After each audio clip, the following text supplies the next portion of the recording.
He had been up before dawn for as Lily could remember, long enough that the house smelled like old coffee and the faint oil of his toolbox settled into the curtains. Mornings were a small ritual of order. Sweep the kitchen table, warm water for cereal, pull on a jacket that still smelled faintly of the garage.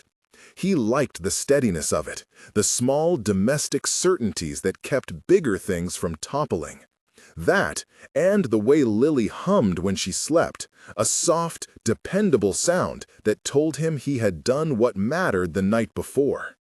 If you like stories about kindness that turns into something bigger, stay with this one. Subscribe and hit like. It means a lot to share these moments of real change. Ryan Holt found the woman in his spare bed before he registered what state his house had become. A blur of rain-dark coats on the floor, a towel thrown across the foot, a dampness in the air like the night hadn't quite left. He froze in the doorway, toolbox in one hand, a half-warmed mug in the other. The woman lay curled under his thin comforter, hair splayed across the pillow, thin brow furrowed, as if she were still tending to a dream. For a minute, he thought she was another homeless body he'd gather under his roof sometimes in winter when the shelter turned them away. Then the face cleared, eyes opening to meet his with that sharp, appraising look he had seen in magazine portraits and television panels. The look of someone taught to measure everything. She blinked, surprised, and then she smiled, an odd, private thing that made his mouth go dry.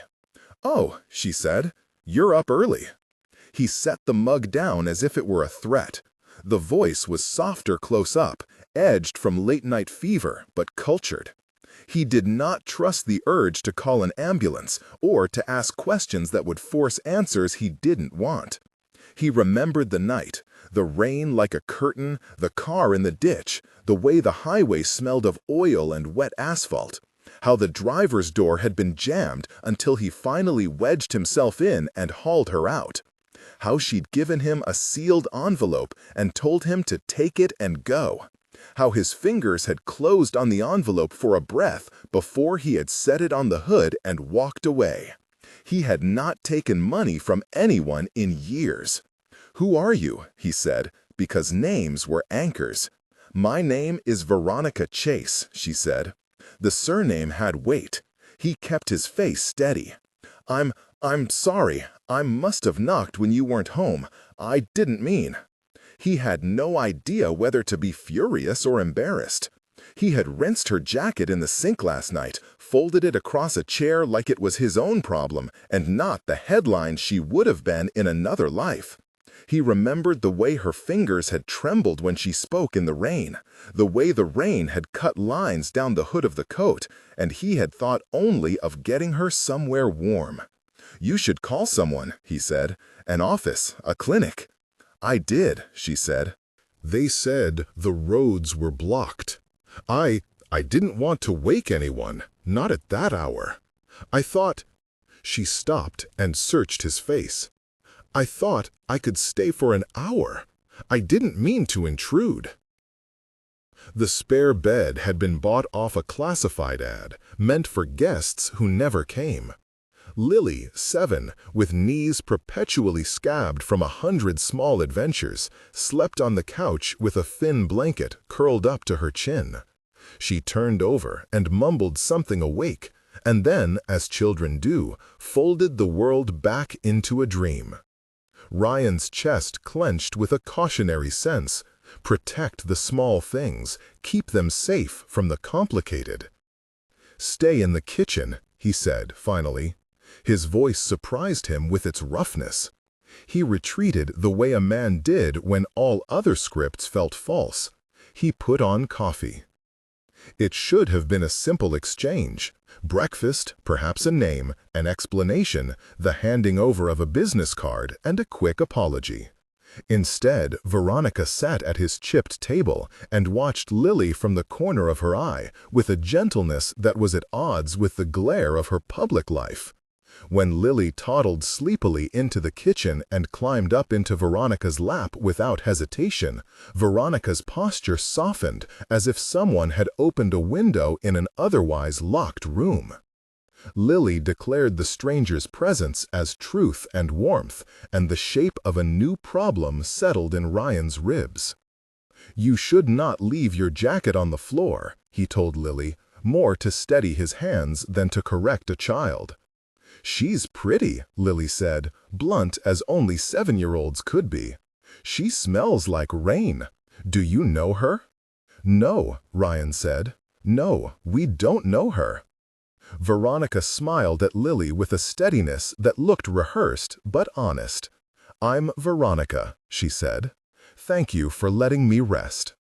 There was an envelope on his kitchen counter, white, folded twice, still damp at the edges. He had left it unopened when he'd stumbled to bed, an odd talisman of the night's alarm. He pushed it aside now, almost as if he feared it might combust with the wrong touch. He had not wanted the money then. He did not want it now. It wasn't about the cash. It had been about something more delicate, a principle, a refusal to be commodified in a moment of emergency. He told himself later that the moment had been clear as glass. The instinct to protect hadn't been pride so much as a need to preserve the dignity of the small life he had built for himself and Lily. "You owe me nothing," Veronica said quietly, as if she had read the ledger in his face. "You did the right thing." "No," he said. "I did what anyone would." "Not anyone," she said. "Not in that weather." There was something almost like wonder in her voice. "Most people drive past." Shock flickered, then something like shame in Ryan. He had not liked being pitied. "I wasn't expecting a medal." "You shouldn't wear one," she said. Her gaze slid to the envelope. "I shouldn't have. You shouldn't have refused." She touched the folded paper lightly, and something in the way she handled it was like a person touching an old wound. "That's between me and my rules," he said, "not your problem." He was honest in the way men sometimes are, blunt and spare. But Veronica's eyes filled for a moment with a tiredness that suggested more than a late-night accident. There were lines at the corners from sleeplessness that no amount of executive grooming could smooth. She looked, suddenly, like she had been carrying something heavy for a long time. "I need to tell you something," she said, and the little kitchen seemed to tilt on its hinge. He had been able to carry anger as a shield for years, keep people at the edge of things. It had the convenience of simplicity. But there are conversations that shove those shields aside like paper. When she spoke, her voice did not slide into corporate polish. It sank into a truth she'd kept tightly folded. "My company owns the property on Maple Street," she said. "The one that used to be Matthews Foundry." The name landed with the soft, sharp thud of a dropped tool. Ryan hardly expected the word. Matthews Foundry had been a smell plate of his childhood. Oil, metal filings, the tang of hot iron. He had apprenticed there in his late teens. He'd been good with machines.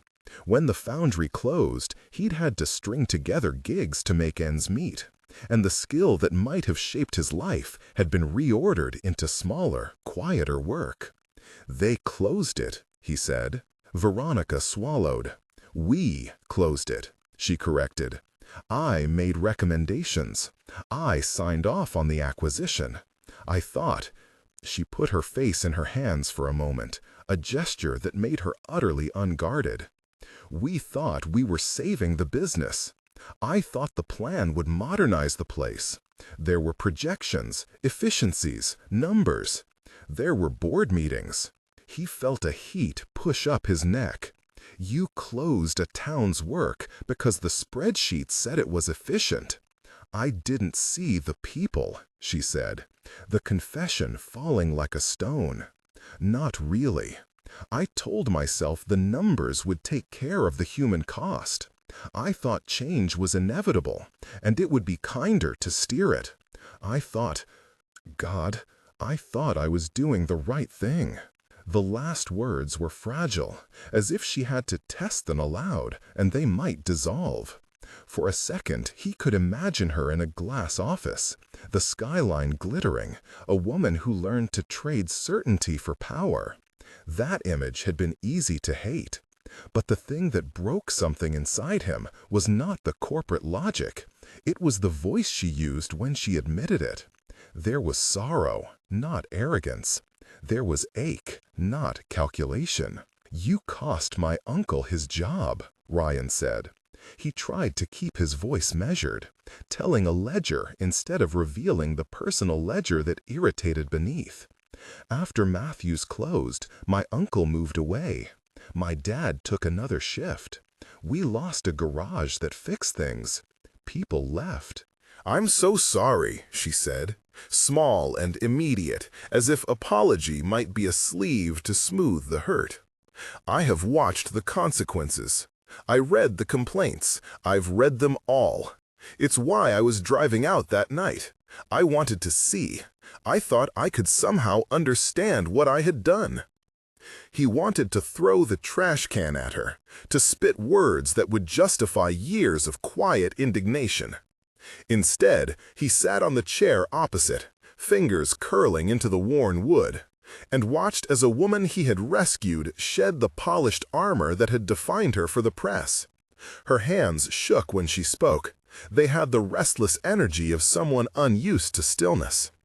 "My mother died when I was 11, Veronica said, suddenly, like a phrase she had rehearsed and finally surrendered.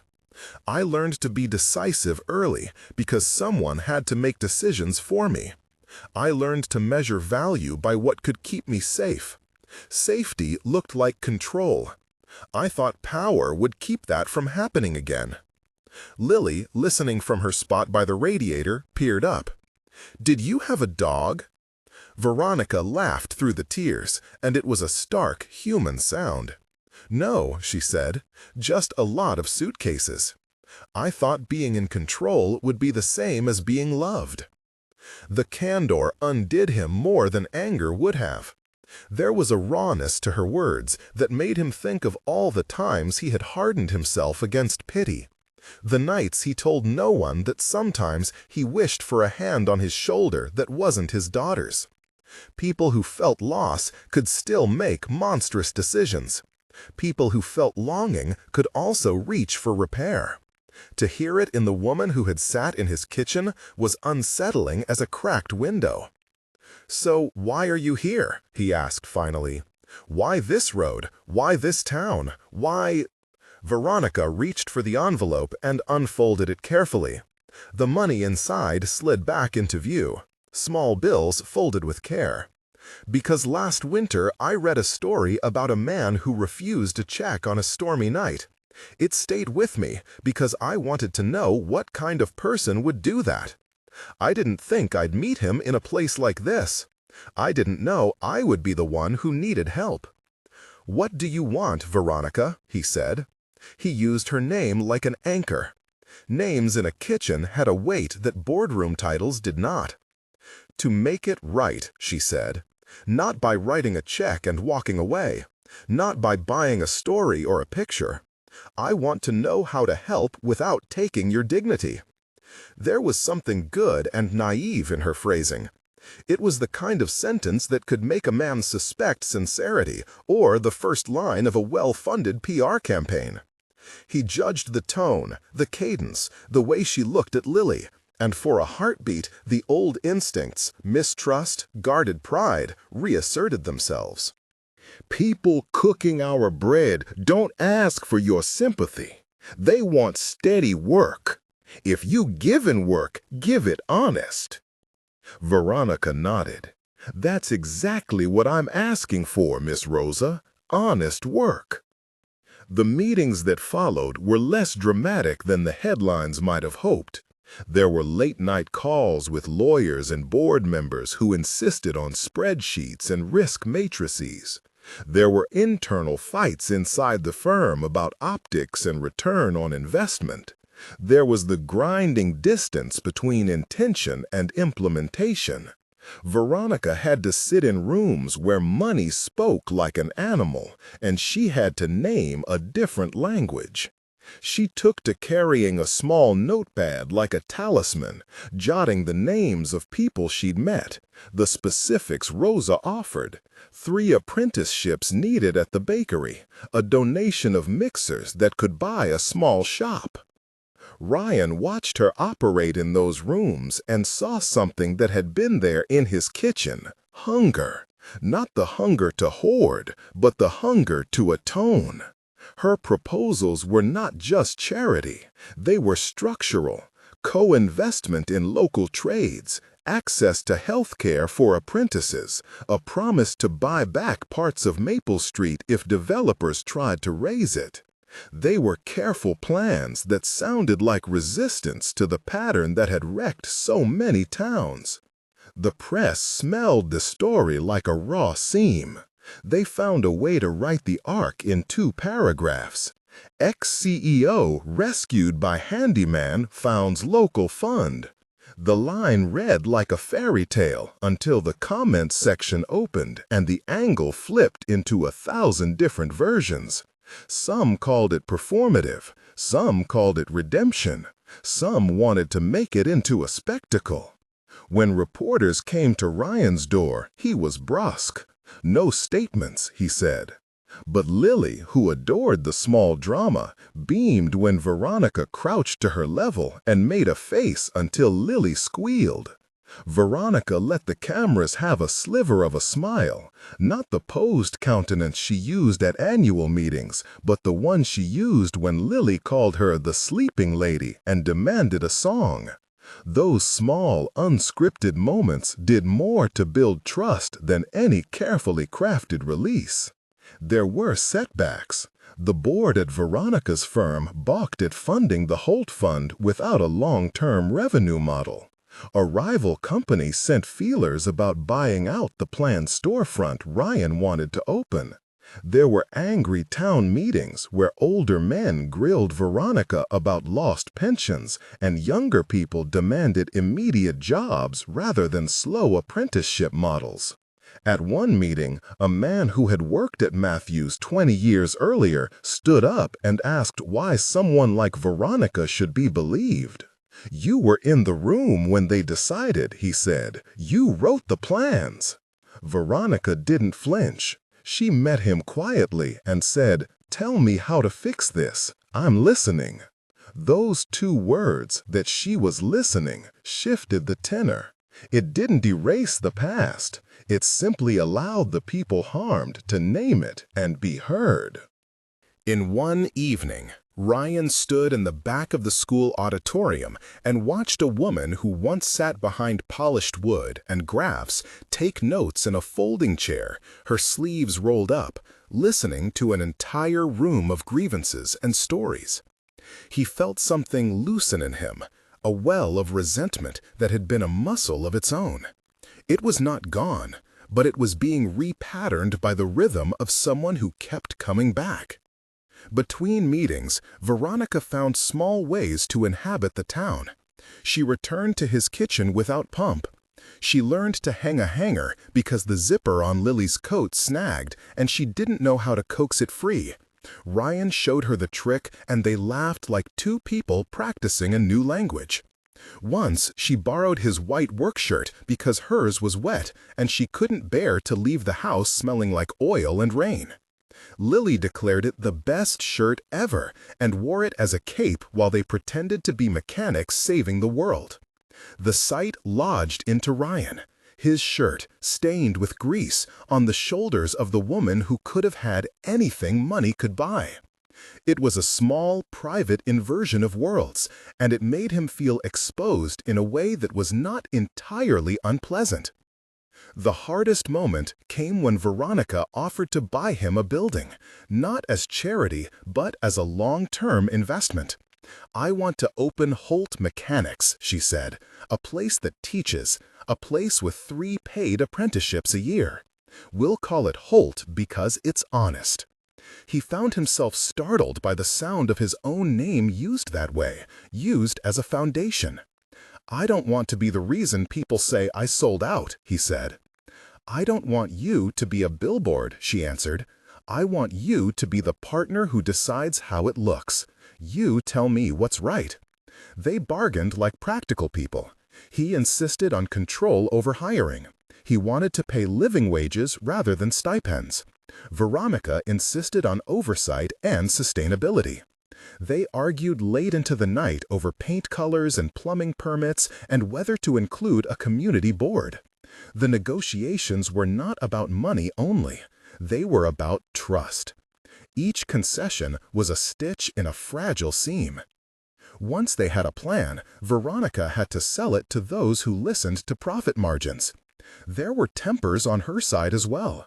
Some executives could not see beyond quarterly returns.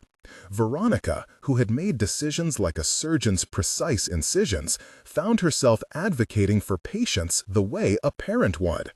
"This is about the long arc," she said, and for the first time, the phrase came with a tremor of feeling rather than corporate ambition. The press had a field day when the agreement took shape. Photographers wanted the handshake, reporters wanted the soundbite, opinion pieces wanted the hero's arc.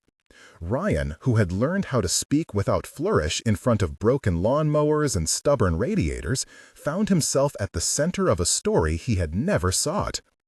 He felt his cheeks flush when cameras clicked and strangers called his name.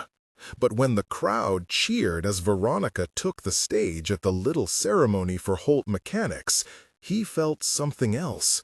Not pride in the way of Lady Fortune, but a soft, proud glow that came from seeing something mended. On the day of the launch, rain threatened again, as if the weather had not yet made up its mind about the town.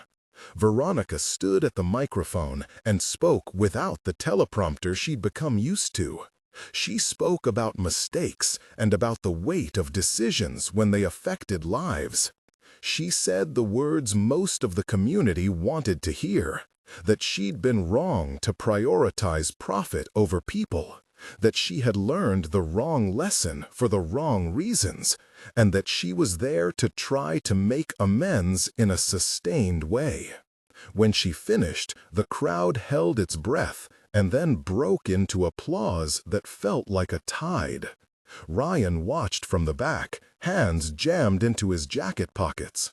The applause felt intrusive and comforting at once. Lily was asleep in his arms, head heavy with a morning of too much excitement, and he felt the movement like a pulse. After the speeches, Veronica found him in the crowd and pressed something into his hand, an old key tied to a piece of string. "For the shop," she said. "Open it when you're ready." He looked at the key and felt his throat constrict. The confession had broken him in more than one way. It had broken the shield of his anger, cracked open the possibility of reconciliation, and left him raw with the sense that someone had seen him and had tried, imperfectly, to fix what she had broken. That night, after the crowds dispersed and the streetlights blinked on like distant watchfires, Veronica stayed. The 3 of them, Ryan, Lily, and Veronica, shared a simple dinner of takeout noodles at his kitchen table. They spoke of small things: Lily's school project, the rusty car her uncle wanted to fix, the way the rain always made the gutters sing. Veronica told a story about the foster home that had shaped her, the single photograph she kept in her wallet of a woman who taught her to fold clothes like new beginnings. Ryan told a story he had never told anyone, about a mentor at Matthews who showed him how to feel the hum of a machine before it failed. They traded small human confessions with the bluntness of people discovering common ground. When Veronica walked to the door to leave, Lily zipped to the threshold and hugged her knees like a magnet. "Don't go," she insisted, in the confident way of a child who named a person as hers. Veronica crouched down and took Lily into her arms properly, and for the first time Ryan watched someone who had known power show the grace of patience. "Thank you," Veronica said to him, quietly, "for not taking the envelope, for not letting me buy my way out of seeing you." "What do you mean?" He wanted to believe it had been about some moral clarity, but somewhere in the marrow of him something shifted. "If I'd been handed a different ending that night," she said, "I might have left the town without ever seeing what I'd done. You made me keep my feet on the ground." He looked at her then with an honesty that wasn't theatrical. "People always want to fix things quick. I wanted to keep the thing I built for me and Lily. I wanted it to be ours." "You keep it," she said. "I want to help you keep it." He could have refused. He took the key and tucked it into his pocket, the metal cool and real. It was not the same as handing over ownership. It was possibility, a tool like any other he used in his work. He understood, in that soft quiet, that sometimes kindness required naming what had been broken, and then rolling up the sleeves and getting to work. The next weeks were a blur of permits and murals and meetings about health insurance for apprentices. Holt Mechanics opened with 3 apprentices that first month, and one day the sign above the door read in plain, deliberate letters, "Holt Mechanics." Veronica stood at the ribbon with scissors in hand, and Ryan thought about how absurd life could be in one afternoon. A man who once refused an envelope standing under a sign with his name. The woman who signed the papers he hadn't wanted standing beside him. Lily darted through the crowd, handing out small cards she'd made that said "Mechanic in Training" in bold crayon strokes. When the ribbon fell away, the crowd spilled in. The sound of tools clanking, the smell of motor oil, and the steady, ordinary work of fixing things filled the shop like a benediction. Ryan taught the apprentices how to listen to an engine like it had a heartbeat. He showed them how to restore rather than replace. Veronica sat with residents in the community room the board had insisted on, listening while they named the small injustices that had gnawed at them for years. Slowly, the Holt Fund grew into a scaffold around lives that felt frayed. There were tests. Some board members resented the money diverted. A rival developer tried to buy the lot across the street before they could secure it. There were nights Ryan doubted every decision and would fall asleep with his palms still smelling of oil. There were nights Veronica would call and say, "Tell me one thing I can do tomorrow," and then listen until he said it.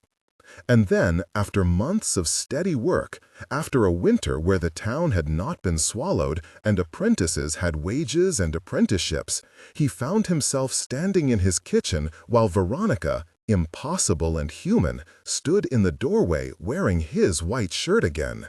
Lily had just tucked herself into bed and the house hummed with ordinary domesticity. Veronica's face was luminous with a shy light. "I have to tell you one more thing," she said. "You and confessions," he said, though his voice lacked the edge it used to. She took a breath. "I thought at first that I might be a better person if I could just do enough good to balance out the bad. Then I learned something. The ledger isn't the point. People are. The work is. The act of showing up is the thing that matters." He watched her there, a woman who once measured value in spreadsheets, now measuring it in names and hours and the sound of kids learning to weld. He felt something loosen in him, and he surprised himself by letting a small smile tilt his face. "Good to know," he said. "It's about people." She stepped close enough that her shoulder brushed his. Lily's drawings, cars with hearts for tires, were taped to the fridge. Ordinary and necessary. Veronica reached up and tucked a loose curl behind his ear, like someone claiming an easy intimacy. He stood there in the doorway while the house kept its small, steady breath. The storm had come and they had been wet and raw and cold, and someone had woken with the knowledge that she had made a mistake. Someone had chosen to stay. "What you said that night about the foundry broke something open," he said finally. "It hurt, but it also started something." She looked at him with that clear look she reserved for truth. "I know," she said. "I hoped it would. I hoped it would make me braver." The confession had broken him in the sense that it peeled back armor and left tender things exposed to light. But it also reassembled pieces that had been chipped. He felt it in the way Lily giggled when Veronica taught her to hold a wrench, in the apprentices who nodded with fatigue and joy at the same time. What had been broken was not destroyed. It had been made into a hinge. They did not fall quickly into romance. There were awkward dinners where Veronica apologized for corporate jargon and Ryan explained the simple poetry of a piston. There were arguments that were practical and not cinematic. He disliked the way the press sometimes tried to script a love story out of their partnership. He worried that to welcome her fully would be to hand over his daughter to a life built on public narrative. She worried about losing herself, about being defined by what she had broken. They moved slowly, with the careful pace of people who knew the value of time. On a late afternoon in summer, when the sunset turned the shop's windows orange, Veronica came into Holt Mechanics carrying 2 cups of coffee. She wore his shirt because she'd left one of her own in a meeting, and he had lent his without thinking. Lily was at the bench polishing a small medal she'd won at school. There was a quiet between them that felt like the calm after a careful storm. "I wasn't looking for anything that night," Veronica said, handing him a cup. "I thought I'd see the consequences and be absolved by understanding. Instead, I found a man who refused payment. He refused me some simple thing, the ability to help me without earning it. You made me reckon in ways my spreadsheets never forced me." He accepted the coffee like an agreement. "You said you'd listen," he said. "You did." She sat on the edge of the workbench and, for the first time since they'd met, looked at him as if she were not measuring but choosing. "I think," she said slowly, "that I want to be part of your life. Not because it fixes me, but because it makes sense. Because repairing is what I want to learn to do. And because Lily is loud and impossible and the best person I've met." He felt something hot and honest and unplanned in his chest. "That's a lot to ask," he said. "I don't want to ask," she said. "I want to offer." He laughed, brittle at first, and then softer. "Offer away," he said. They walked outside with Lily between them, and the world spread out with its ordinary needs. A woman across the street waved from a porch, and a truck rumbled down the avenue. The night smelled of motor oil and cut grass, and the odd sweetness of a town that had not forgotten how to hold people. Veronica kissed him then, not as a public spectacle, but a private promise. It was not a neat, tidy bow. It was an imperfect, real moment that stitched 2 lives together. There would be more tests, contracts to sign, critics to appease, the small work of living. But in the kitchen that had witnessed confessions and coffee, the 2 of them improvised a family. Veronica learned to braid Lily's hair clumsily and to oil stubborn bolts. Ryan learned to say, "I need help," and meant it. The Holt Fund created the first scholarship for apprentices the following spring. The storefront kept its doors open. The town did not change overnight, but something shifted in how people in it measured worth. by hands used, by the apprenticeship of care, not just by ownership. At the small wedding a year later, Veronica wore a thread of Ryan's shirt fabric inside her bouquet, a private token. And Lily pressed a ring of paper onto a napkin as the official ring. They stood in front of a wall of reclaimed wood from Matthew's foundry, and people who had once stood angry now clapped with wet eyes. Speechmakers were brief, because words in such moments are less important than the long work amassed behind them. Ryan's vows were simple: to keep building, to keep teaching, to not let the world trade away small lives for sleek towers. After the ceremony, when the lantern swung and the band played a song with a slow, steady beat, Ryan and Veronica found themselves alone in the kitchen that had always belonged to smaller truths. They danced, ridiculous and sincere, elbows bumping and shoes scraping tile. Lily whirled in a circle, the paper ring flapping like a proud banner. Outside, Holt Mechanics hummed quietly under the sign with his name, its lights like a promise. "What you confessed that night broke me," Ryan said into Veronica's hair, voice a low rumble. "It broke my certainty that people like you couldn't change. It broke my anger."